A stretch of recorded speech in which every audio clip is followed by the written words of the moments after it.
All right, Matthew, this is going to be fun. This is the first of many inside the mind of a PMP coach. I'm a PMP coach. You're a PMP coach. We both have minds. Let's jump in, dude. Yeah. What we're going to do is we're just going to talk through, we'll see how it goes and see what we learn. And like, we have a topic, two topics this week that we're going to cover. So, memorization versus understanding. Want to know what you think about it. And then what students actually need from their coaches. So, which Yeah. one do you want to jump into first, dude? We could do memorization versus understanding because I think that's huge for the way that we approach things All as right, a team. cool. So, All right. from my, So before we do that, why don't you tell me they might not know who you are. Like you've been coaching with me for a while. Give us a little baby background of like how you got here, what you maybe do for a living full time, and then what you like about coaching, dude. Yeah, absolutely. So, first of all, thanks for having me on here with you. I think it's great. It's love this idea and get to share kind of what I do and why I'm really passionate about it. So, Matthew Kohlmeyer, I'm a project program manager for Agilent Technologies. Recently joined them and have always had a passion for, the project management aspect of how I kind of go about things. Started out in the military, did a little bit of service time, and while I was in there, was managing a laboratory at Brigham and Women's Hospital. Then I kind of transitioned to doing some other lab management at a small biopharma company. And it just has always been a goal of mine to have my PMP. I knew that it carried a lot of weight in the industry. And going forward with that, I really needed a path that could get me kind of, and advance my career, I guess is what I want to say. So it was one of those situations where I knew where I wanted to go. I just needed to find the right path to lead me there. I tried a few different avenues that we can kind of chat about, but at the end of the day, Yeah. working with you, going through the program, getting this opportunity to learn the way you learn as an adult learner was important to Yeah. me and resulted in my getting my PMP first, carried suit, and I got my Agile certified practitioner and then finally my program manager certification. So I just learned a lot from the way that we teach, the way that we operate. And I try to carry that forward as a coach because I've sat in their seat. I know what it's like to be a student, to be a little bit overwhelmed, to have a Yeah. family, to be providing and to doing this on your own sometimes. So I really try to make that relatable for the students and how we kind of work through it, which I think is important.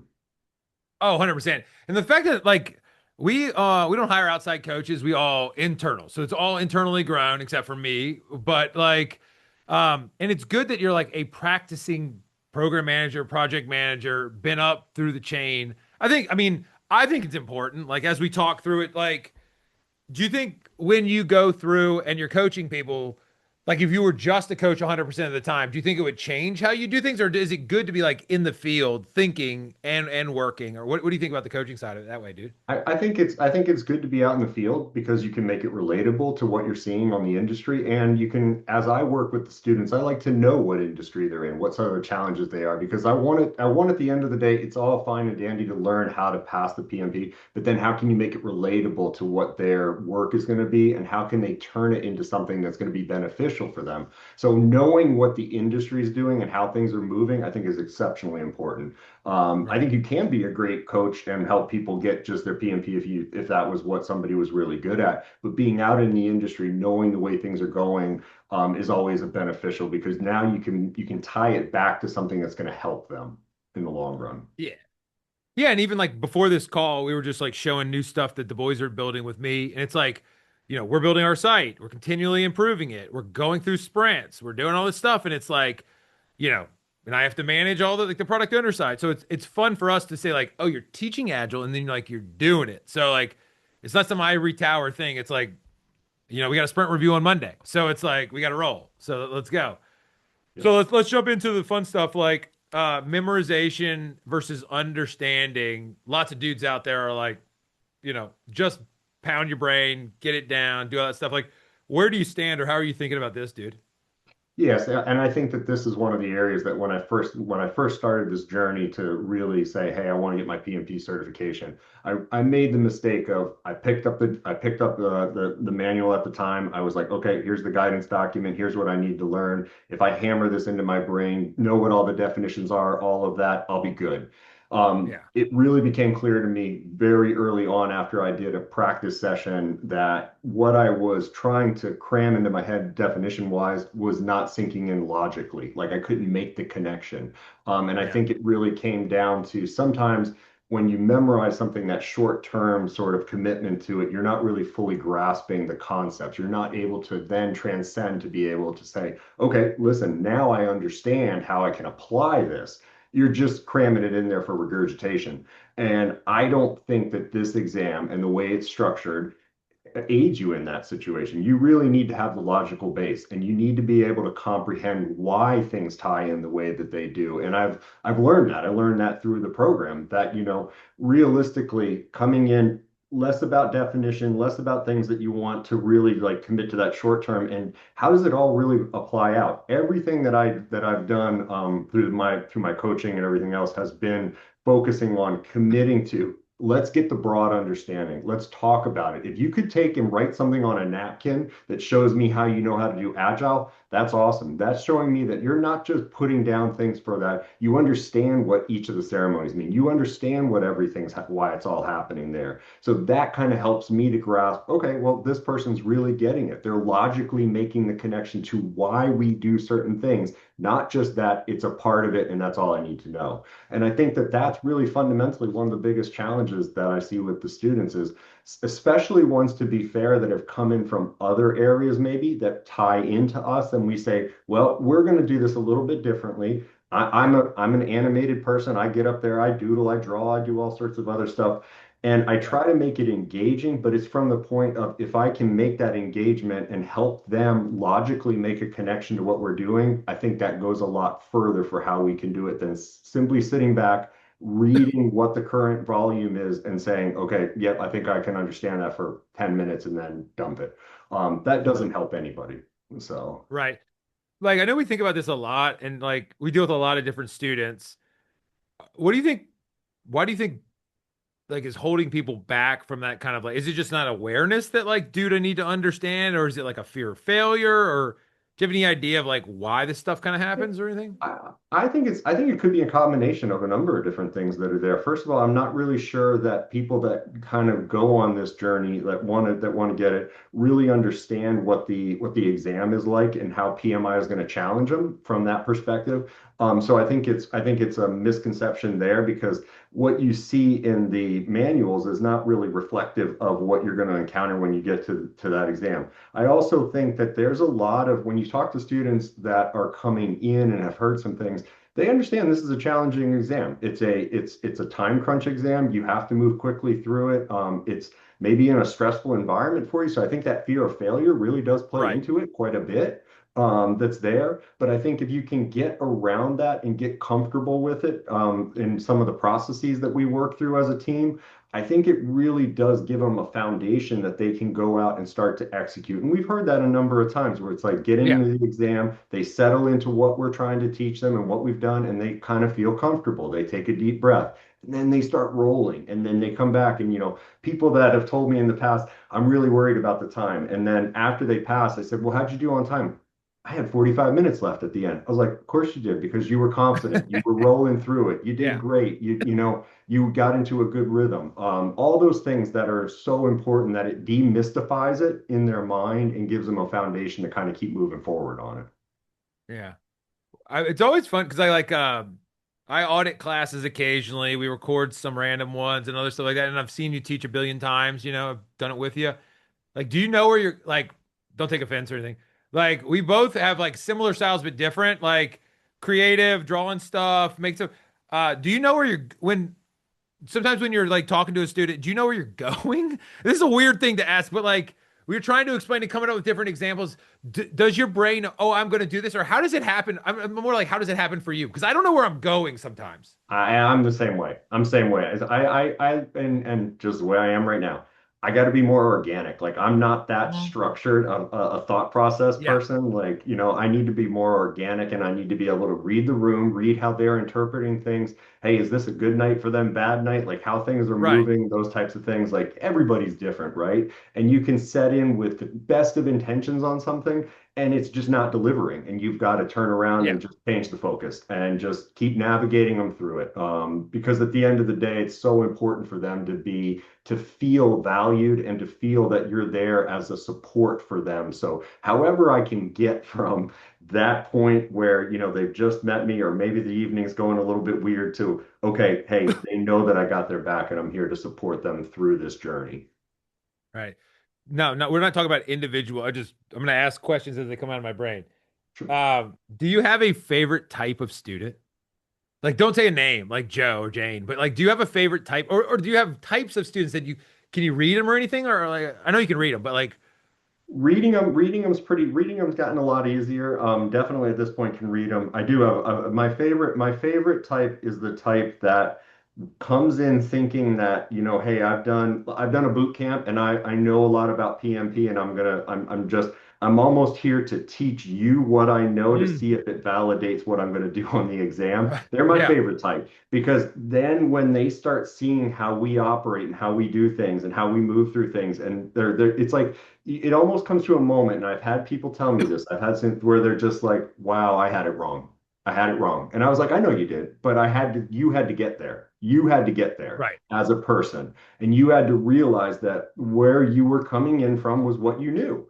But we want to set you up for the most success possible. And you have to let go of what you had thought in the past. And we've had a number of people that have done that. We just had somebody recently pass who she was saying, she's like, yep, this is what I learned. This is what I know. And I was like, that's fantastic. That's great. And then as we coach, she's like, wow, she's like, this is radically different. And now I see why you guys do what you do the way you do, and why I feel more confident. And I was like, that's what I'm trying to get you to. So I love those types of people. I love those types of people. So not the easy. I mean, that doesn't sound like the easiest nut to crack. no, it's not. It's not. But that's kind of why I like it a lot, because I think that they get the most out of the exam. Because sometimes those are also the ones, to be fair, they maybe have already taken it and they've had a negative experience. And then when they're Right, with us and they get an opportunity to work with us, they see how we do things different. They see why our coaching is so much better and why our program is so much better. And it helps them, and it reinforces the fact that now they've got the support team behind them. Now they've got the right answers to what they were trying to look for. So it kind of gets them to that point. It's certainly not the easiest at all,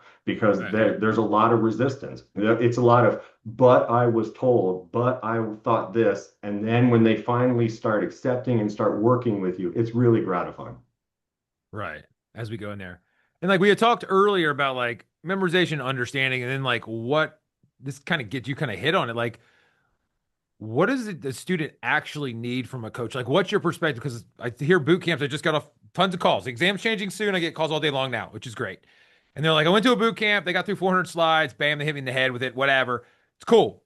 And it just feels such like a foreign experience to me. Like, what, when you see it, like, what do the students actually need from you?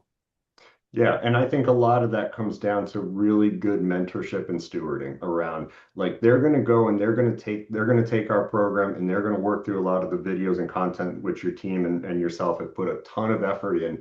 I think what they're looking for from the coaching is to try to say, okay, I took this body of knowledge. Now we're going to work through some questions, or now we're going to work through concepts. I like to start my Yeah. my classes off with concepts, and we start talking about what are some Yeah. of the things that maybe people want to go through, and what are those concepts. So we spend a lot of time breaking that down, and it's me sort of pulling from them. You know this because you've learned this information. Now explain it to me in a way that you think that you understand it. And then we go back and forth in a dialogue. So it's that mentorship and stewardship of, your knowledge is solid. Now let's make it so that you could walk up to somebody on a corner of the street, talk to them about it in a human way that's going to break it down, and then you know it logically going forward. So there's that piece of it that's there. And I think a lot of Yeah. it is, how do you take that learning that they're maybe like being kind of like surrounded by, and then applying it to the questions that they're going to see on an exam format, so that they make that confidence building that's there. So really one of the things that I love to do is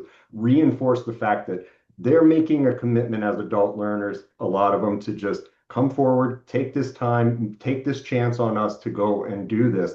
We're going to support them. You guys can do this. You guys 100% can do this. That's why, but we're here as a resource to help guide you through that and make it all tie together. Because I think that's one of the biggest things that I've gotten as feedback from the folks that have passed for me, is that, thank you for making it feel relevant. Thank you for giving me the confidence to step into the Right. exam and go forward with it, because it's a lot. It's a lot that's there. And sometimes it's not even going through content. It's the reassurance that you are ready for this, and let me explain to you why. And I'll take a half hour on an individual call with them and just say, Here's all you've done. Let's break down this body of knowledge that you've gained. You answer Yeah. questions exceptionally well. There's times where I turn to you in the middle of class and say, why don't you answer this question? I know Yeah. I could answer it, but you do it because they know it. And then it starts building that confidence, that structure that they need to say, okay, I can do this. And it really is helpful to hear that on a recurring basis for them.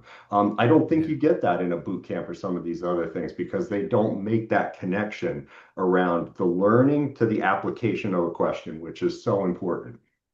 Right. It kind of, yeah, after a while, it becomes less about the answers and more about like how they're seeing it, like what they're like, the way they would apply it, like you keep saying, which is great. And then their confidence to maybe pull the trigger. Like I know I find myself saying a lot of the same things like in question solving. What are some of those things that like normal, I just want to see what happens in your calls, like that people who are new to it, who are like trying to rush through the questions, or maybe they don't feel confident. What are some of those? Do you remember any of those patterns of things that they usually say? Like, Yeah, I mean, it's one of those situations where if I'm working with somebody who's new, who's just coming into it, they're just, first of all, they just hammer through the question, no real like, what am I even looking for, answering sort of thing, and they just start diving into answers.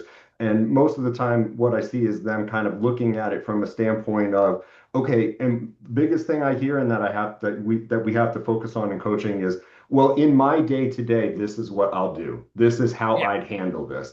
And mm, we all know PMI has a very different way sometimes of handling some right, things. So they want to start inserting themselves into the question in their day-to-day life, not stepping back and inserting the PMI framework of PMP right, into it. How would I solve some of these things? So really early on when I start working with folks, it's a lot of them trying to this is how I'd handle it in my professional life. And that's really right, sometimes hard for me to say. And I say it to my team all the time. Okay, when you sit down in this chair and you're in front of this exam or you're with me, boop, let's put on our PMI hat because it's very different from what we might do right. professionally.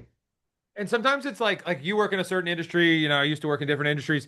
There are certain constraints that are placed on us, like that are non-negotiable. Like if you're working for the Yeah. government, there are certain things you can or cannot do. And sometimes we like those are invisible and you just take them on like that's the straitjacket that I live in. Whereas like they're just dropping you into not a fantasy company, but a company that doesn't have the government rules or the whatever rules or the HIPAA rules or whatever it is. And like you're just like, what is the right thing to do? Imagine that your boss did support you. Imagine that you were getting resources. Imagine that all these different things weren't like artificially put on you. Then it kind of like opens that I think one of the things like that helps for me with the people is like helping them open their eyes a little bit to say, oh, goodness me, you've been succeeding even in the face of like strong winds that you didn't even know existed. There was such a gravity on you in a negative sense that you overcame it. And now, goodness, if you got out of that gravity or dealt in a different way, now you're jumping to the moon in a sense, like the Yep. way to operate. Yeah. Yep, yep, I totally agree. And I think it's really interesting just because a lot of the time when folks are first starting to answer questions, they want to proactively go and seek what they know. And sometimes what they know is kind of how they've been conditioned in the culture of whatever organization or whatever industry they're in. Yeah. And some, PMI, very big on servant leadership, very big on how you handle risks and everything, which may be very different from what you might Yeah. do in an industry. So it's a lot of that's trying to help them navigate because what you're trying to do is not tell them that what they're doing in their professional life is wrong, but in order for them to get a passing score on the PMP, they Hmm. have to just be able to shift that mindset a little bit. And Yeah. then To it be comes down to applying it at how you work. right. Yeah. And then like if they went to a new company, they wouldn't take the baggage or the whatevers of over there because they're like, dude, but that's not the way we roll. Like that's not how it is. So you have to read the environment and the rules. Some of the things that like what I was thinking through because I was dealing with like a situation where the way in which people speak to like I've become very like adept, I guess is the word, like or cognizant of the way in which people are saying the words. It's like golfers. If you ever you play golf? Yep, I do. Often golfers are never like congratulatory of themselves. I mean, I don't know. They hit a shot and it's like, dude, that's a good shot. They're like, yeah, but I'm gonna miss the next one, or I can't put two in a go. And I'm like, dude, like, give yourself a little bit of credit. I find those same patterns. and like my son's baseball or yeah, whatever. My son's baseball coach, we had a conversation and I was like, dude, sometimes I think you're using like very negative language with the boys. Like, why are you not doing this? And I'm like, you could choose two paths and you could take the same concept and make it positive. Like, how do you navigate with the students with like the negative self-talk? And how do you navigate them out of that, dude?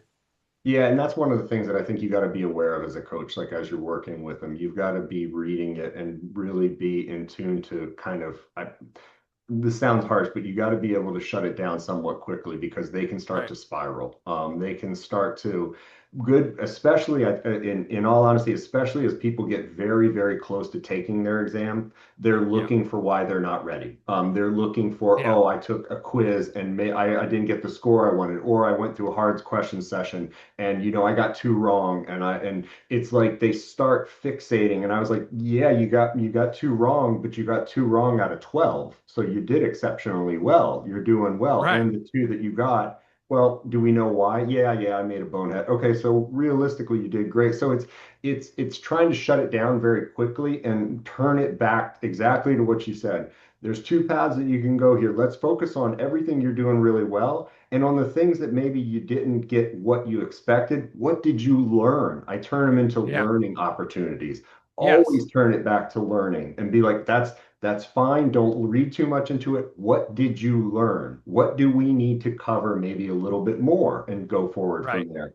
And sometimes when that comes up and you start talking to them about them, they realize the fact that, yeah, they might have made a simple mistake and they're kind of beating themselves up a little bit for it. But then they kind of, the light switch goes on and they're like, oh, but I knew that. And I'm like, of Yeah. course you did. Yeah, you're in a good position. We're solid here. So it's really Right. trying to reinforce the fact that they've generated the knowledge, they've worked through the skills, and nobody's going to be 100% right all the time on applying them. But if we Right. can get it to a point where they recognize it in themselves, that helps a lot. That helps a lot. So Yeah.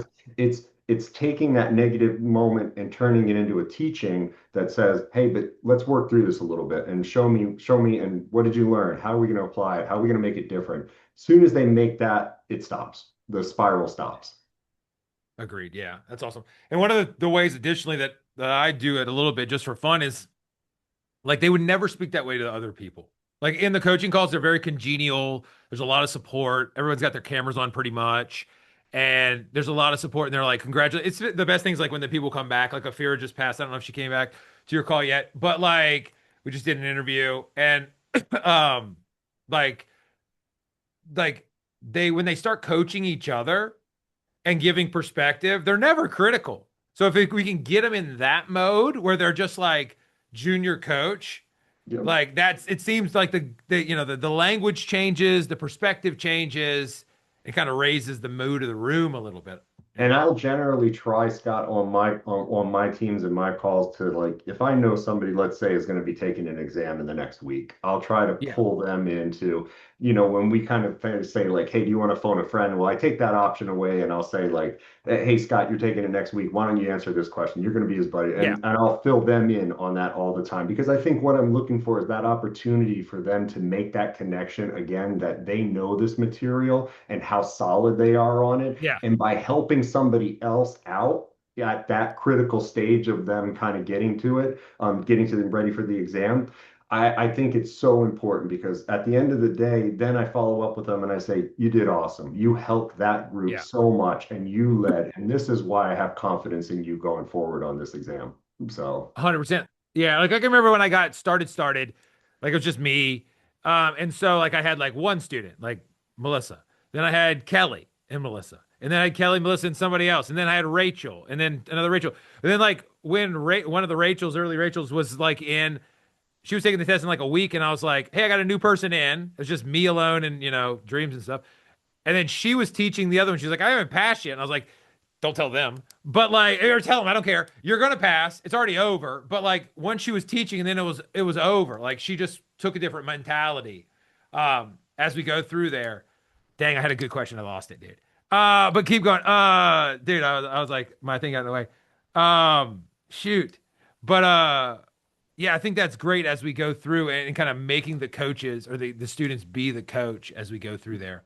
Let them do it. Let Um, them explain it. I think it really helps with that. I think it helps with that reinforcement of the fact that they started this path to get this.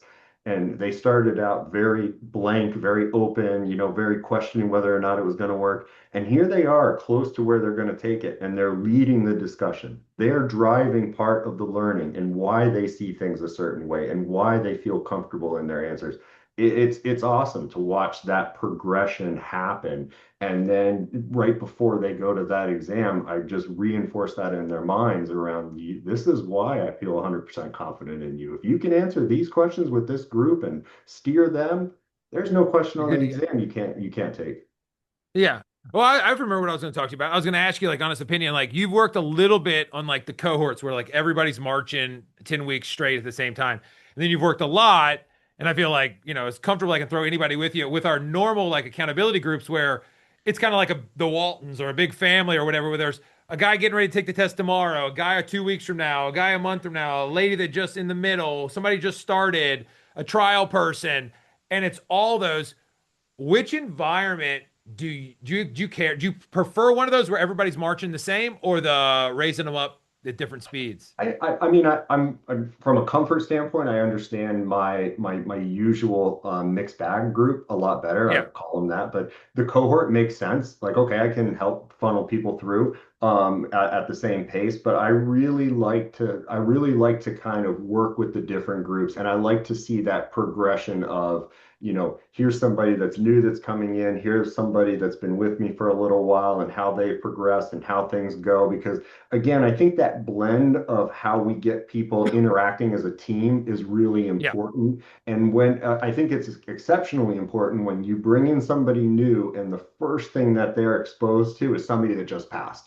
And then they yeah. get their learner story around what that journey was like for them. How did that play out? Why did they? And I have a bunch of canned questions that I like to ask to drive that, but it's not just to pull the information out of the person that we're celebrating. It's to reinforce to the new folks that are coming in, Yeah. hey, stick with us. Let's work through this together, and this is going to be the outcome that I want to get you to. It's really It's a helpful little to bit like that the blend. 4 minute mile or whatever it was, where like nobody could break it, then the dude broke it and everybody broke it. And like now, when you show up and there's a dude that just passed, you don't know from anybody, but he's like, I was worried. I stuck with the process. I knocked it out. I feel good. Let's roll. And like then you're like, oh, you're imprinting on them in a positive way. They're like, yo, they're just like you.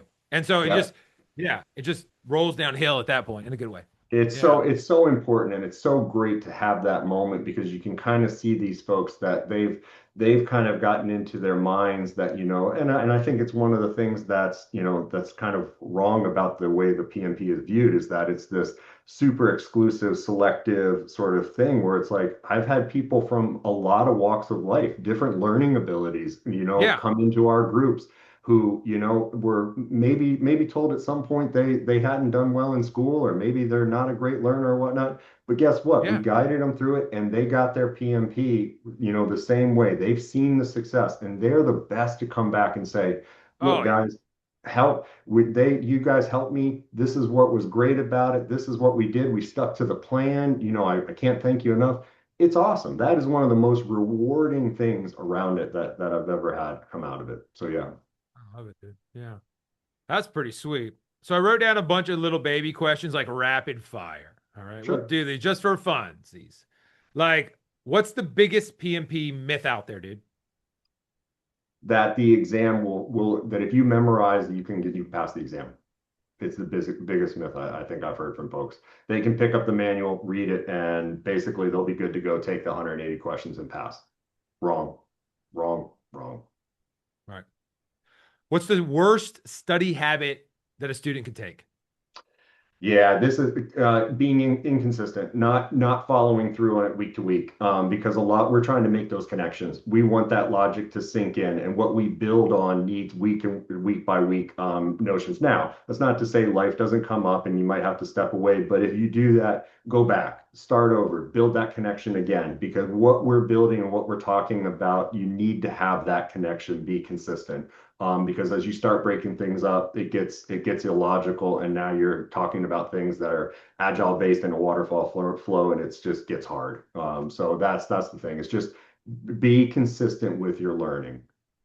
All right, got it. Now let's take the other side. What's the most underrated skill that people might sleep on?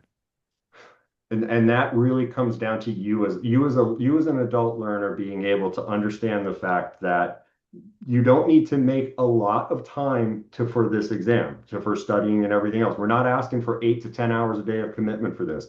If you got a young family like myself, I did, I had to carve out 2 hours a day. Maybe I did an hour in the morning and an hour at night. It didn't take a lot of my time, but I'll tell you, the consistency with it and the determination. If you have the willpower to say, I'm going to get this exam, I'm going to follow the process, I'm going to do it, you'll end up with a positive result. But you as a learner need to have that confidence in yourself and you need to just set aside that dedication of time to get there is really what is in my mind is one of the biggest underrated things that folks don't understand. You don't need to make this huge world, commitment to it to get there if you don't have the time, but anybody can do it.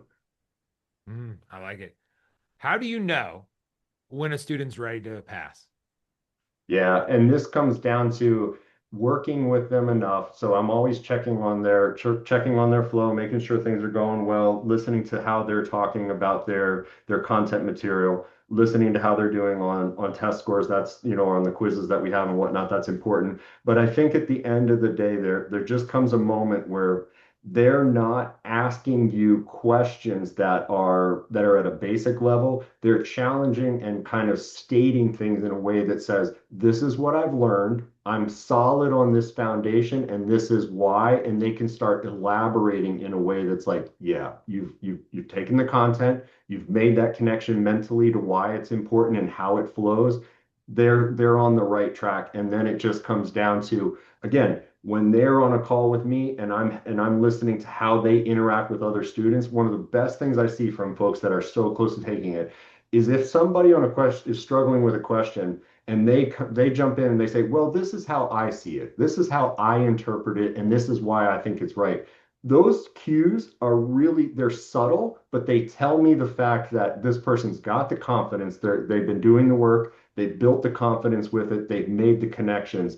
This is somebody that in the next few weeks really needs to take this and get going. And then that's where I shift gears with them and be like, okay, you're going to be getting a lot more focus in terms of how we answer questions and go from there.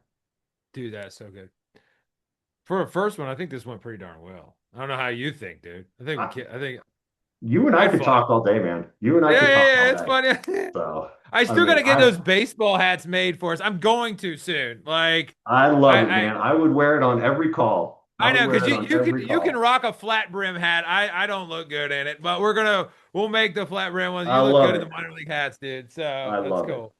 But Yeah, no, I mean, you and I, we could chat about this all day just because I love what I do. I love working with the students. I love being a part of this program, man. So it's yeah. it's a lot of You fun. do a I great get job. us. I mean, in all honesty, I just talked to Afira. She was saying uh, I don't know if it was just a part of speech where she said like a gentle man. I don't know, all right. So take it for what it is. You're a gentle I man. I mean, she's I think she's a great I love Afira. She just did a podcast with me. I think she just dealt with a little bit. She failed before us. She had to yep, deal with like that baggage, which is yep. natural, but she did so exceptionally well when she started to do it, and you were a big part of that, obviously. But So she yeah, she was one of those honestly that came in, thought she had a lot of the answers because this is what she had learned, this is what the boot camp had taught her, and this is what yeah, she understood. And it really wasn't until, like I said, we really got through to her around, the way things could be better and could be done and how she needed to function on the exam. That it just became then she was answering a lot of questions and it wasn't from a standpoint of, I think it's this. She's like, this is what the answer is. This is why. And I was like, this is phenomenal. This yeah. is this is Let's so get it great. over with. Yeah, this is Yep. good. Yep. All right, man. We'll do it again. I appreciate it. Keep killing it. It means a ton to the students and me. You know that. And I'm just grateful you let me teach with them. So thank you very oh, much. come on, dude. You've been doing it forever. Let's keep it going. One Love day I'll it. get a good. What's I like the crayfish shirt, dude. Thanks. Appreciate That's it. nice. Yeah, it's cool. Yeah, All right.